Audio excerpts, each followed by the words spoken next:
Hello everybody, Dr. Alex Vasquez here on September 1st of 2019. Today I'm going to discuss antiviral strategies, which is a topic that I first started to talk about in 2014 when I published kind of the updated version of the antiviral strategy, which had been previously published in 2009 and was then formally published as a separate book in 2014. So we'll take a look at some of that past information, and then of course as quickly as possible, I will try to dive into today's information, which is basically going to kind of set the stage, so to speak, for some future presentations where I'll get into more detail. But what I think is necessary today, since I haven't really discussed this topic in detail for about the past 5 years, at least not in a video presentation format such as this, what I'd like to do is kind of revisit the structure, and then in future videos, that will enable me to dive right into therapeutics, but I of course think that context is very important, so I am going to kind of refresh the context for this antiviral strategy here in today's presentation. So as I just stated, I published this antiviral strategy in 2009 for the first time, and then formalized it and gave it some structure in 2014. So this was initially published in 2009 in a book called Chiropractic and Naturopathic Mastery of Common Clinical Disorders. Then it was updated in 2014 for Naturopathic Rheumatology version 3.5, which is now published as Inflammation Mastery 4th edition in 2016. So after updating that information and providing some structure to that new protocol, I called it Antiviral Strategies and Immune Nutrition, also published as an ebook simply titled Antiviral Nutrition. I also published this in an article that's available online. You can see the hyperlink provided here. This was also published in a blog, which I'm actually quite proud of. The title of this blog is "The Proof is in the Panic. We Need a New Strategy Against Viral Infections." You can find that online. Also a conference presentation at the International Congress on Naturopathic Medicine in 2016. You can find that video online as well. Also various videos and internet articles at ichnfm.org, Antiviral, and that series progresses from Antiviral 1 to Antiviral 2, Antiviral 3, Antiviral 4, etc. Also on inflammationmastery.com, Antiviral, I have kind of a summary there with several videos previously made. The major thesis presented in this work is that only by understanding viral infections can we prevent and treat them rationally and effectively. And what I really mean there is having a conceptual model that helps us manage these viral infections from a clinical standpoint, not from a pathology standpoint or microbiologic standpoint, but what can we actually understand and then leverage that understanding into something that actually works in the real world, and that will be the emphasis here. I reasonably propose that most physicians do not have an articulated or clear understanding of viral infections. That's just my opinion, and you can agree or disagree. But that opinion comes from a lot of experience in education and administration, and also from having attended a leading U.S. medical school where I also scored in the top 1% and top 5% on 4 different U.S. medical licensing exams. Also, while I was in medical school, I was an honor student. I also did a predoctoral research fellowship through the National Institutes of Health, etc. And I've also studied various educational structures, and I've surveyed and followed the literature now for decades. So again, you can take or leave certain things that I say as my opinion, but that is my opinion, that most doctors don't understand viral infections from a clinical standpoint, and you can agree or disagree, but I think that my opinion is reasonable. So again, if we treat a condition, and in this case I'm talking about viral infections, if we try to treat these viral infections without a really good structured understanding, then in my opinion we're just fooling ourselves and we're just throwing drugs at what is really just a mystery to us. So what I'm going to try to develop in these videos is what I've already developed in the books, and that is to provide a structure and a structured understanding of viral infections that can be used clinically as well as in research and public health, etc. So let's start with some questions here. So everyone has an opinion, and many people think they're knowledgeable. That is, until someone asks a question. So I am going to start by proposing or challenging some questions here. So let's start here with an assessment of some basic knowledge.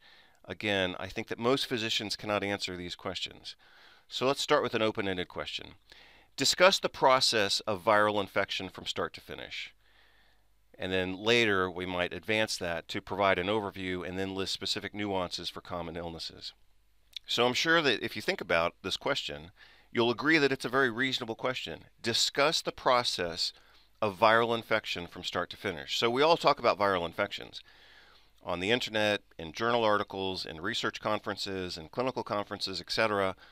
But let's give structure to that conversation. Instead of just throwing out this concept of viral infection, discuss what it is from start to finish. So we should all be able to agree on some basic components of what is a viral infection. And I could easily propose, and I am proposing here, that unless we have an agreed upon structure and agreed upon understanding, then we're all using this phrase viral infection and measles epidemic and all this conversation, but unless we know and have some agreement on what that term actually means, then we're using words, but we're really not communicating very effectively. So here's a different version of the same question. This is a guiding question, and this question I've kind of structured at a basic science level.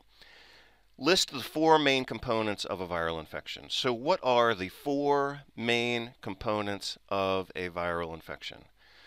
Some people might say, well, maybe we can come up with three, or maybe we can come up with five or six, but I think that we should keep this list as short as possible while still being complete.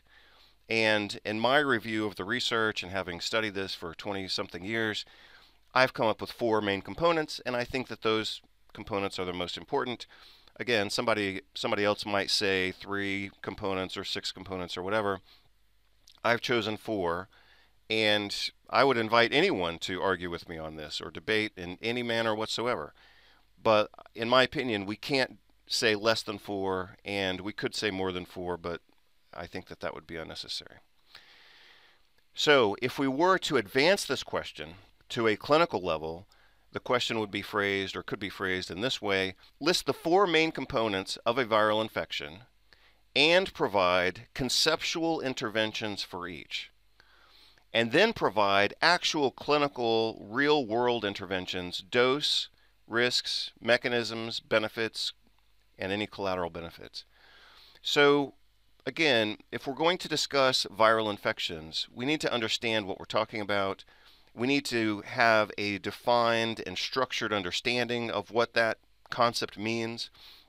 And that's important for research perspectives, for public health perspectives, and also, of course, clinical perspectives, whether we're treating patients or whether we are parents treating our children, or, of course, treating ourselves when we do get sick. So, four main components. If you really understand that, then you would be able to understand four interventions, or four levels of interventions, we might say. And then based on that, you would or should be able to discuss what are some of the treatments that you would actually implement. So again, we go from understanding to a conceptualization of how we might approach each aspect of that understanding, and then how do we actually intervene. So components of the infection, ways to address each aspect of the infection, and then what do you actually do? Doses, risks, mechanisms, benefits, collateral benefits, cost effectiveness, etc. So here's question number 2, and again, we're just getting started here. So we're going to look at an image that comes from a really good journal, a good series of journals called the Trends journals. This one happens to be Trends in Pharmacological Sciences, published in 2014. The title of this article is Current Progress in Antiviral Strategies. And the image that I'm going to present to you is titled A Schematic Representation of the Viral Life Cycle. So I'm not criticizing this journal, I'm not criticizing the author, and I'm not even really criticizing the image. I'm just using this image as a representative example of what a typical medical student or medical doctor or medical resident would study in any given pathology or microbiology textbook. This is a very typical example. Now, of course, this is specific to this particular article, but in any pathology or microbiology book, you would find a diagram that looks more or less like this.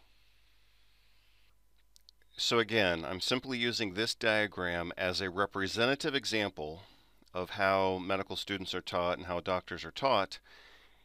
when they are being taught about how viral infections propagate and progress, and therefore how antiviral strategies such as antiviral drugs can be employed. So let's take a look at this diagram and identify any errors, either molecular errors or conceptual errors. So I would say, for example, when looking at this diagram, that it's not quite a cartoon, but it's also certainly not very detailed. For some people, they might look at this and say, "Wow, that's a lot of information," but it's actually not. A lot more is happening in the entry of viruses and the production of viral particles on the other side. So when we look at a diagram like this, we're kind of getting a cartoon-like image. And I think that what I just said there is actually important, because if doctors are taught in a cartoon-like way, then the interventions that they employ conceivably might also be somewhat comedic. So anyway, let's take a look at this. Identify any errors. Let's assume that the diagram is factually correct, but what else is missing? If this is how we're going to see viral infections, what is missing from this story, if anything? Maybe you think it's perfect the way that it is. So what are the implications of relying on such a model? So I will answer those questions at the end of this presentation.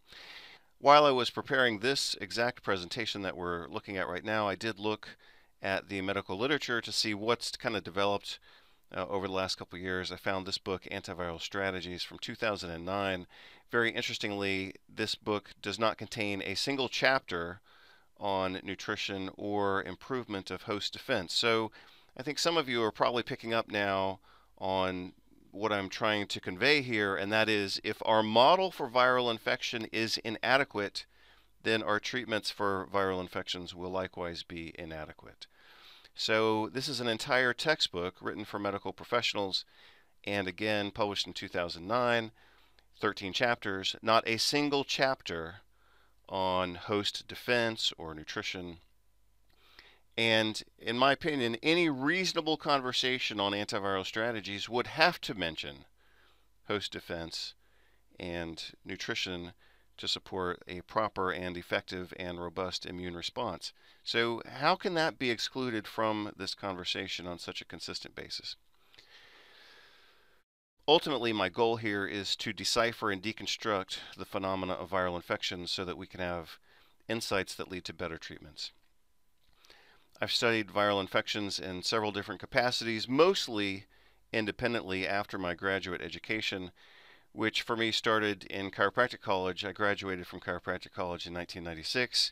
I actually attended 2 different chiropractic colleges, and in the course of that education, we had courses in public health, microbiology, like basic microbiology, followed by clinical microbiology, and also courses in pathology.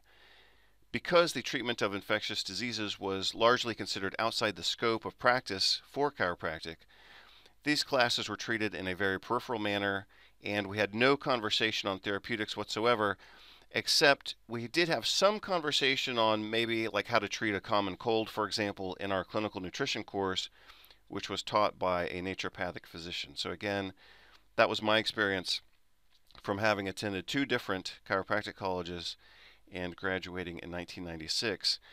After chiropractic college, I immediately went to naturopathic medical school. I graduated from that school in 1999, about 3.5 years later.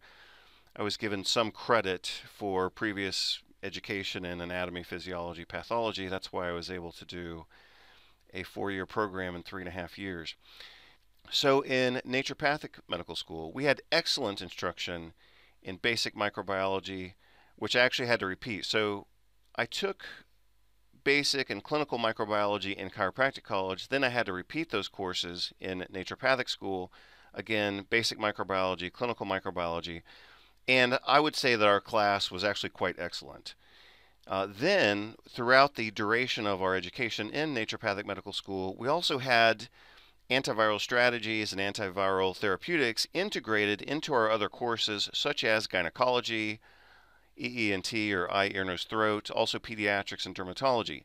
So of my 3 graduate doctorate level degrees, naturopathic medicine certainly provided the best education in the treatment of infectious diseases. Then, after I graduated in 1999, I practiced in Seattle, Washington. Then I practiced in Houston, Texas for a while. And then later I went to osteopathic medical school and I graduated from that school in 2010. Our training in infectious diseases in osteopathic medical school was that we were presented with a 400-page textbook and told to go home and read it by yourself. Your exam is in 10 days, or it might have been 14 days, but about 2 weeks. So, of course, panic and protest ensued to no avail other than reading as fast as possible and mostly memorizing minutiae, which is how medical school education and testing seem to function. These days, medical school really isn't set up to produce clinicians. Medical school is set up to prepare people for two things primarily. One is taking board exams, because that's how medical schools rank each other, and everybody wants, all these medical schools want to appear as so-called best medical school, and they base that largely on board exam performance. So medical school, unfortunately, isn't really so much designed to create good clinicians as it is to promote the image of the school itself through high board exam scores, and also to prepare medical students for medical residency. So that's a real tragedy, of course, because medical school should be producing competent clinicians, not good test takers and kind of drones for the medical residency programs. So again, in summary, from my experience, having attended and graduated from 3 different accredited graduate doctorate level programs, naturopathic medicine really provided the best education for the treatment and understanding of infectious diseases.